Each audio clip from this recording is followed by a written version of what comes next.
Good morning. Today, I would like to talk about socialism. Socialism is so misunderstood and so easy to explain, and it won't work. So mechanically, you can talk about things and you say it will work or it won't work.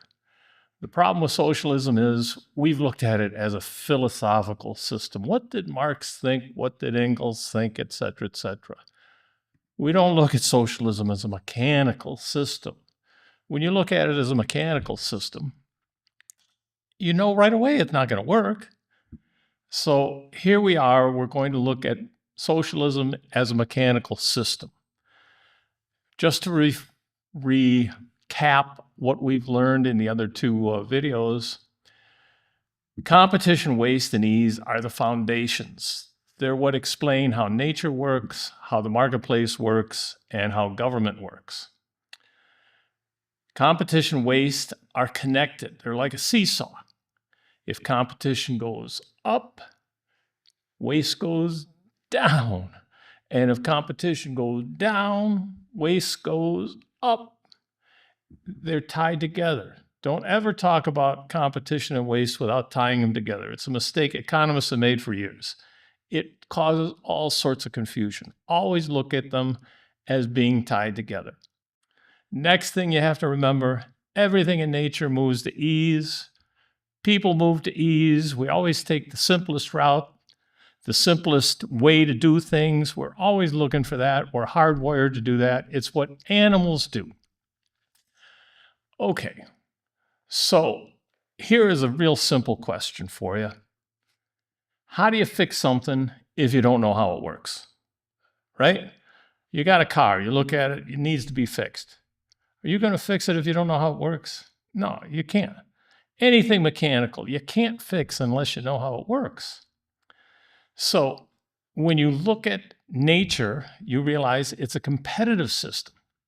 When you look at the marketplace, you realize it's a competitive system. When you look at government, you realize it's a non-competitive system. There's only one government. It can't compete. All non-competitive systems create waste. They have to. There's no mechanism called competition to eliminate waste. It's very simple. So now let's look at socialism. We have made a big blunder for years and years and years. We think socialism is philosophical, but the world is mechanical. I mean, you can't have a philosophical system in a mechanical world.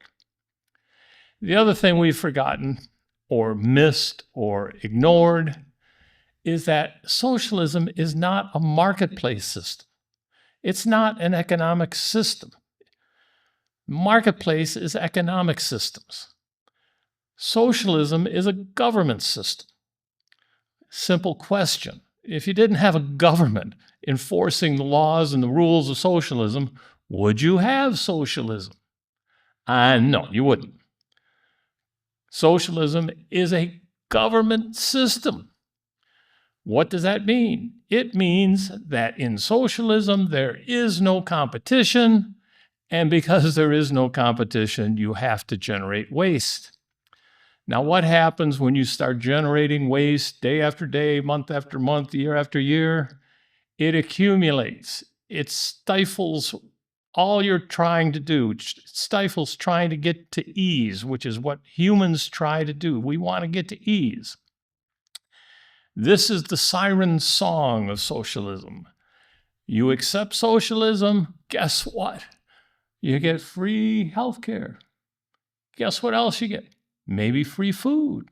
How about free housing? Socialism sounds wonderful, doesn't it? Well, you know, it's funny how humans can look at things and understand, but when they think about their own best interest, they always want to sort of take the easiest way. You mean I'm getting free food, free money, free housing, free healthcare? That's for me. But here's what we have to remember. All our national parks have signs that say, do not feed the animals. Why do we say, do not feed the animals?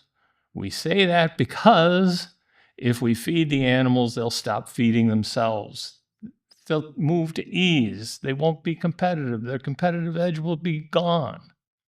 It's only in the marketplace where competition drives out waste that you can get prosperity. In a socialist system, there's no competition, so you can't get prosperity. The only thing you can get is poverty. You know, I read a lot and I read the internet. There's a fella I read, John Hinderaker over at Powerline, talked about socialism, and I think it was Cuba, the lights going out. But his statement was, of course, hey, socialism always leads to poverty. That's right, John, it always does. And John is like a million other writers. I've read this 1,000 times. It's a symptom. Socialism, poverty. It's a symptom. Common cold, runny nose. It's a symptom. Okay, why does socialism always lead to poverty? Because there is no competition. Competition is the only thing that eliminates waste, and without competition, you can't eliminate waste.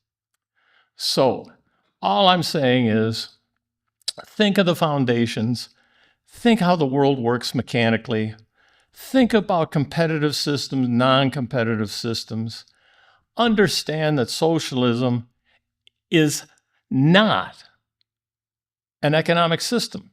Socialism is a government system. Government is singular. There's no competition in government, therefore it has to waste. These concepts are so easy, I can't believe anybody hadn't gotten them yet. But arm yourself with these three simple foundations: competition, waste, and ease. You can talk to anybody and you're going to be right. When they get to competition, driving out waste, nobody can argue with you.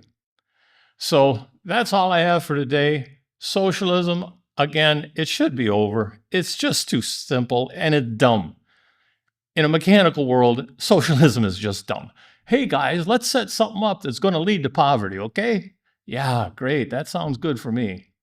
Don't fall for the trap like the animals in the national park. Don't let someone feed you, because we know, looking from our point of view at the animal, it's not good for the animals. That's why we have the signs. Why do we think it's good for us? It's not. All for today. Talk to you later.